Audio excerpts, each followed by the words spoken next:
The 2024 NFL regular season is just about to begin, officially starting up on September 5th with a rematch of the AFC Championship game. Kansas City Chiefs start their quest for a three-peat against the Baltimore Ravens, beginning hopefully an entertaining, unpredictable NFL season that I will try to predict better in this video.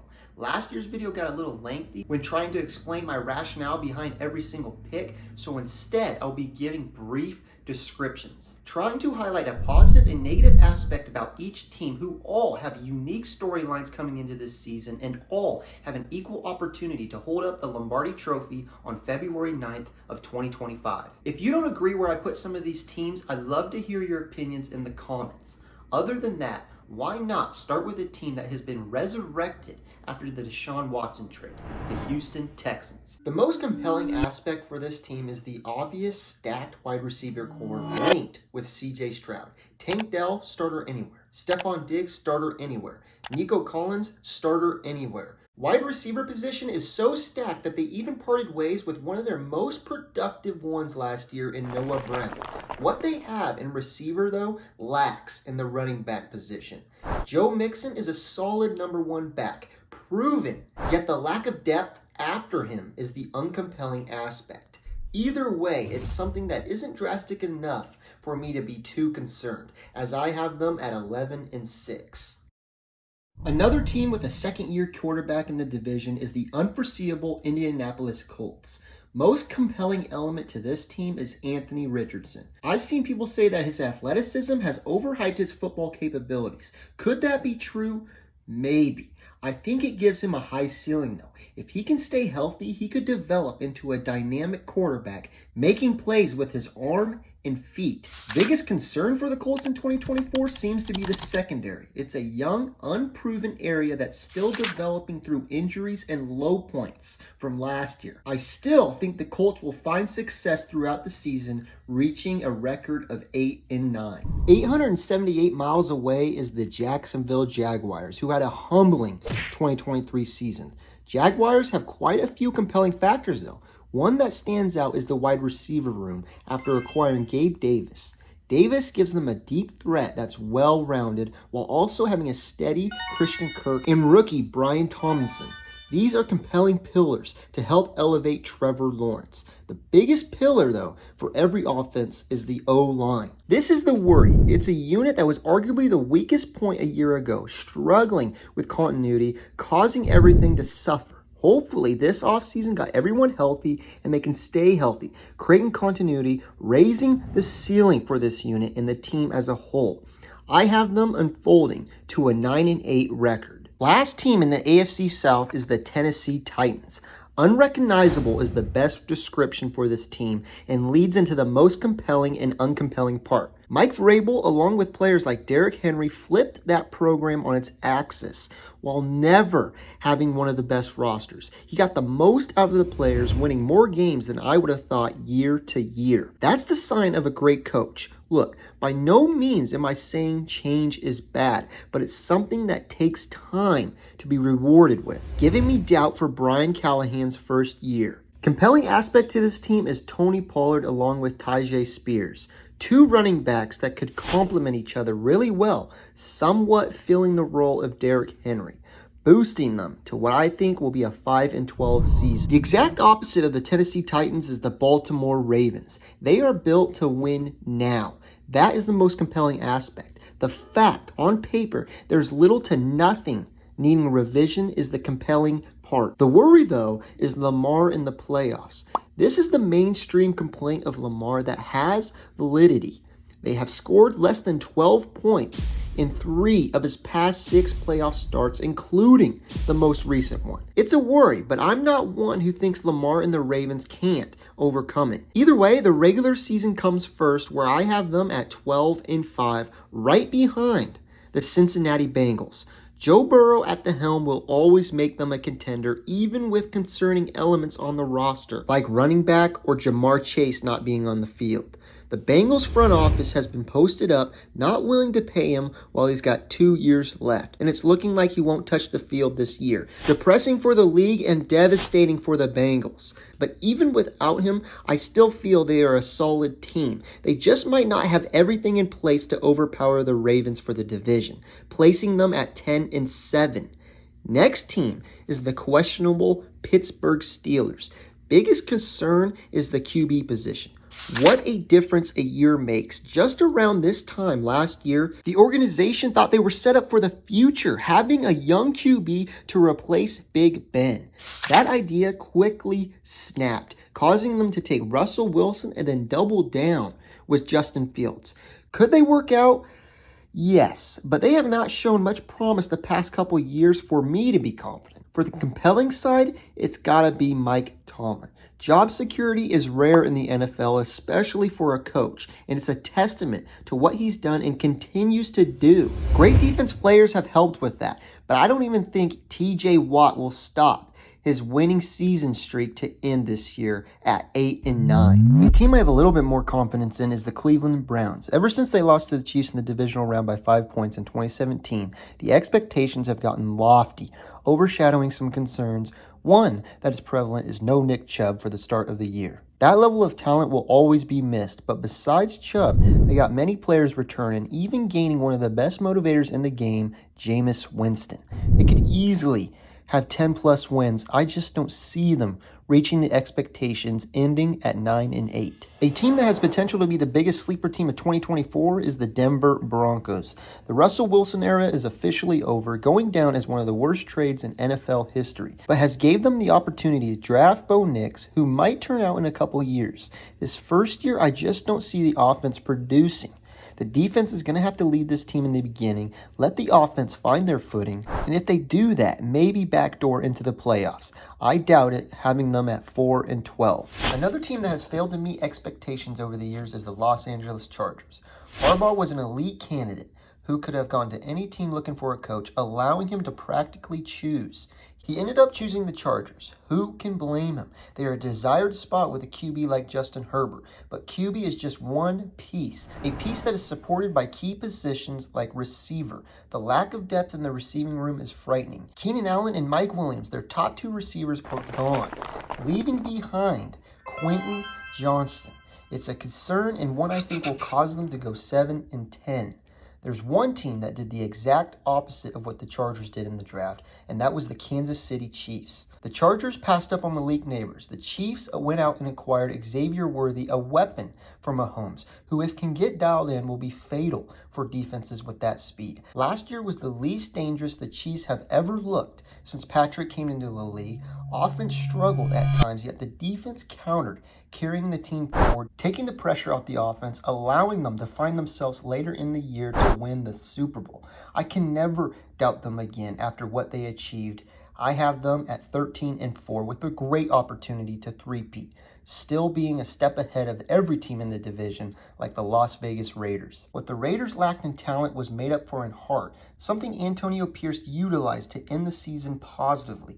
Will that be enough to carry them past their lack of talent this year? I don't know. I'll play it safe and have them at 4-13.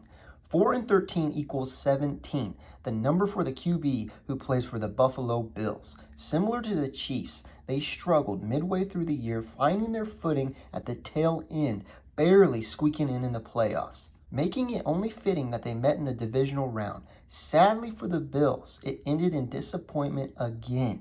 Now a new year faces them with new names all over the field, especially within the wide receivers room.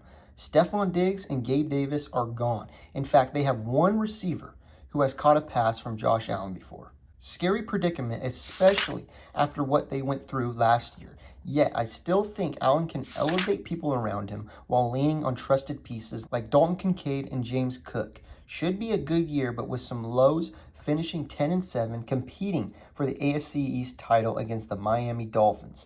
Miami on paper has a top 5 offense in the NFL. Thanks to generational talent paired with top-tier coaching, Mike McDaniel's creativity along with belief in Tua has rekindled the lefty's career, allowing him to get the most out of his weapons, Waddle, Tyreek Hill, and maybe A consistent Odell Beckham can stress any defense in the league, and that's not even considering the talent at the running back position. Where the questions pop up is the defense. Turnover rate was high, losing notable players like Christian Williams paired with the defensive coordinator. If the defense can improve, being more consistent from last year, they can compete with anyone in favorable conditions. We will just have to wait and see when the temperatures drop.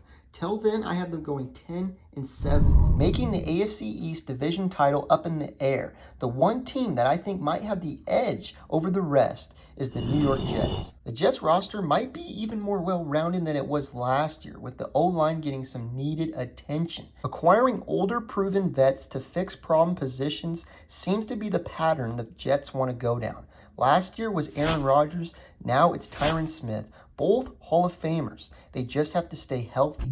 That's the biggest question with this team. High risk, high reward for this Jets team. As the roster stands right now, I have them at 11-6, flying right by the New England Patriots. Every division has the weakest link coming into the season, and for the Patriots, the time has finally come. Could they be good? Yes, they just have so many unknown factors for me to be confident in them. The QB, the coaching staff, all is unknown. Drake May has played well this preseason, giving Patriots fans hope for the future. I just don't see this team bearing fruit this year, leading me to predict them at 4-12. Overall, the AFC was ran by the Patriots for years. People thought that run would never be seen again with the modern-day salary cap, yet the Chiefs have taken that role instantly and are looking to eclipse it. There's many contenders, though. Will they be able to take the Chiefs off the throne remains to be seen. Over on the NFC side, there has been a lot more variety on who represents them in the Super Bowl. In fact, the last team to be back-to-back NFC champions was the Seattle Seahawks 10 years ago. What's more prevalent is not making it. There are many teams with long droughts. One team that has one of the longest is none other than the Dallas Cowboys. I want to say that I have no confidence in this team, but that is just not the truth. It's definitely lower than it has been in the past couple of years, but I still think they have a roster capable of winning the division. Going deep in the playoffs is another question.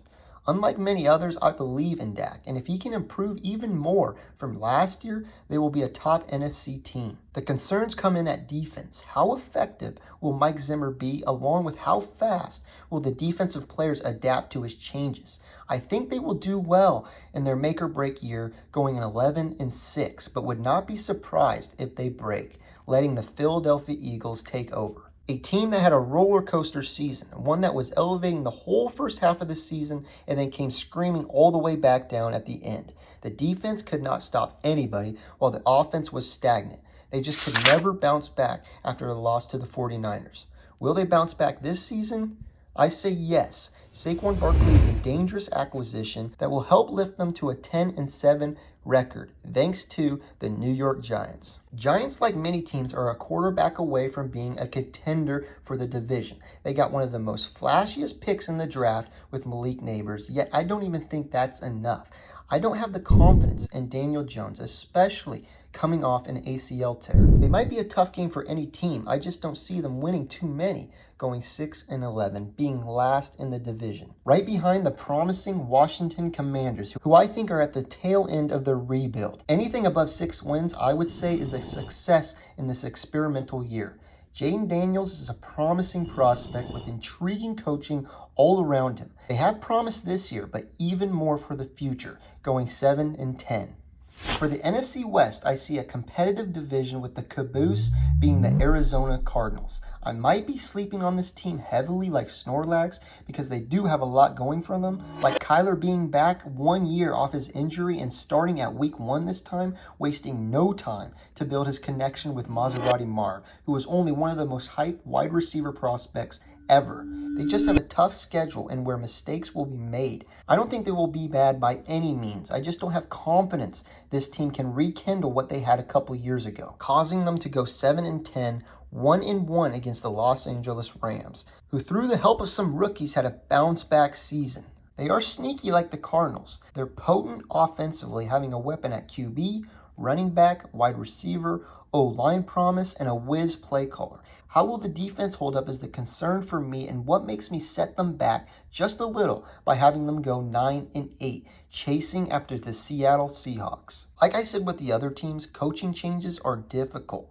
Don't believe me? According to the 33rdteam.com, in 2021, the combined record the past 13 years for coaches first year is 596 to 746 and 2 ties, almost 100 below 500. There's always outliers though, like DeMeco Ryans, Jim Harbaugh, and I think Mike Macdonald will be added to the list. His scheme paired with the young talent could carry this team past offensive struggles right to the record of 11-6. As much confidence as I do have in the Seahawks, there's another team that has proved it year after year, the San Francisco 49ers. Trent Williams figuratively and literally is a big missing piece, yet I still think they can match up with almost anybody, and when they can't, the defense can bail them out. Running the ball in the division has been their specialty the past couple years. How long will it last?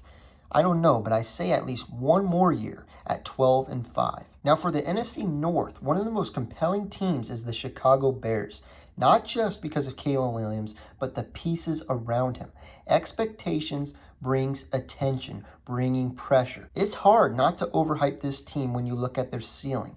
Will it translate is the question. What I do know is rough patches are inevitable, and how this young team overcomes them will shape this first year. Some will overwhelm them at the start, getting them better slowly until they find their footing at the end of the year, ending at 8-9 with so much promise for the future. Turning the program around like Dan Campbell and the players have done for the Detroit Lions. Lions are no longer a surprise, and no more does the underdog story work. How will they handle the new role remains to be seen. I think they can replicate the success yet again thanks to the coaching and players like Jared Hutchinson, St. Brown, and many more, leading them to be one of the best NFC teams this year at 11-6, battling for the division with the Green Bay Packers. Everyone can agree that this team achieved more than anyone would have thought, totally breaking my heart yet again.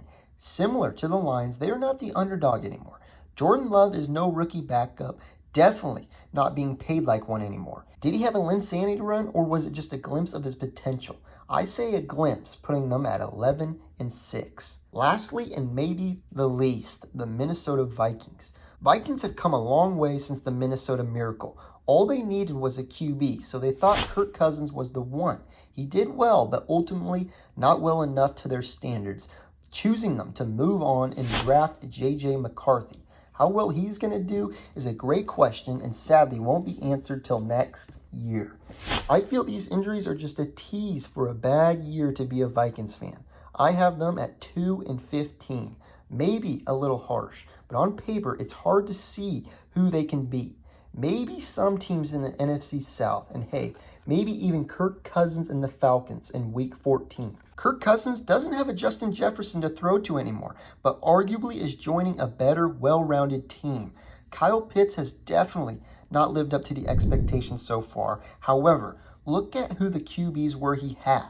I think he will take a big step with Kirk along with the entire receiving corps, most notably Drake London. Defensively, Raheem Morris might add new elements that will react to a winning record, having them go 9-8. It could go sideways though, especially with Kirk Cousins coming off an ACL tear. If that is the case, Michael Penix is one of the most intriguing backups in the league. Another intriguing QB is Bryce Young of the Carolina Panthers. Rough year for the Panthers last year. I felt like they set up Bryce Young for failure. Bryce, as the number 1 pick, did not have the same fortune that Caleb Williams has been blessed with. Christian McCaffrey and DJ Moore left just before he got there, giving him limited options. Will we see a better performance this year? I don't think so. Panthers just don't have enough firepower to even help Bryce out, which may or may not hurt his development in the long run. This year, I have them at 5-12. Right there with the Tampa Bay Buccaneers. Last year, my Buccaneers prediction was one of the worst. I severely underestimated the defense along with how Baker Mayfield would play. Yet, I must have not learned my lesson predicting them at 5-12. Last team on the list is the New Orleans Saints. Saints are an interesting team and one I do believe can go on a bit of a run. I know Saints fans aren't big on Derek Carr, yet I still think he has good games littered throughout this year and has a defense that can bail the offense out from time to time. I see them in the middle of the pack at 9-8. So there it is. At the end of the day, my guess is just as good as anyone else's. Hopefully I will just improve from last year, and at least I just hope it's an entertaining year with as few injuries as possible. Thank you for watching, and let me know who you think is the best team going into the 2024 season, or what my worst picks and my best picks were. Peace.